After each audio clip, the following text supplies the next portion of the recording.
Hi everybody, this is going to be another video for social welfare policy, and we're going to talk about what are some types of open access free online sources that can be important for social policy research.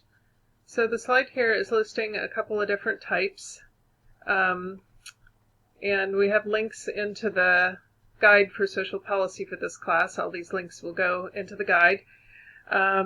So one type that you might end up using is websites from federal government sources, such as local, state, federal, and international government agencies.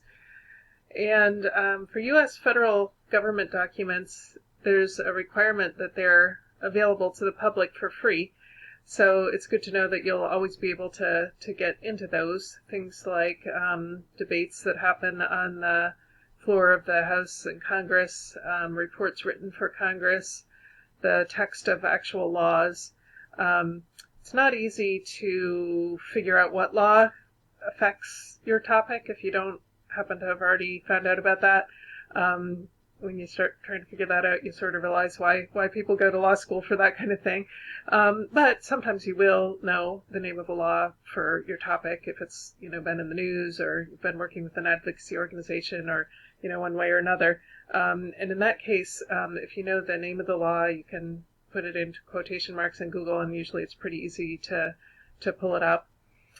And of course, there's also lots of U.S. federal and state government agencies like Medicare, Medicaid, Social Security, all those things that you can go to their website, and that's going to be really relevant and important for social policy.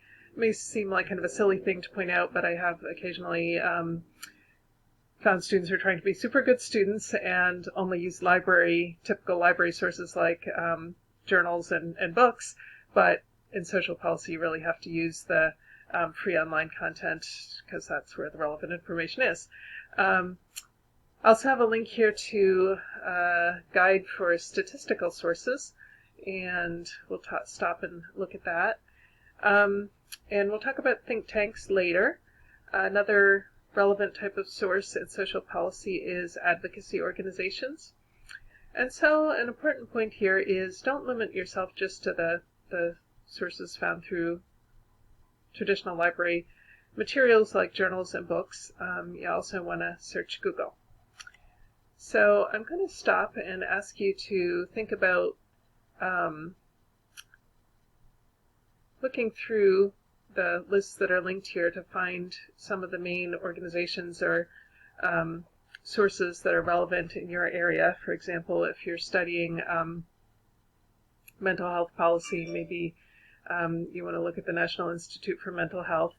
So I'm going to ask you to just take a minute to click on those links and pick which of the links that come up after you click on federal or statistical sources, or whatever you click on that you think would be the main ones for your topic.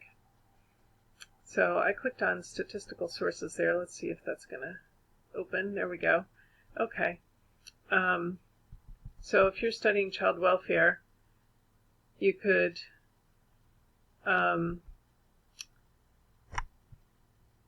look at one or two of these, whatever you have time for, in a few minutes, and just get ready to talk to the class for a few minutes about what you found in there.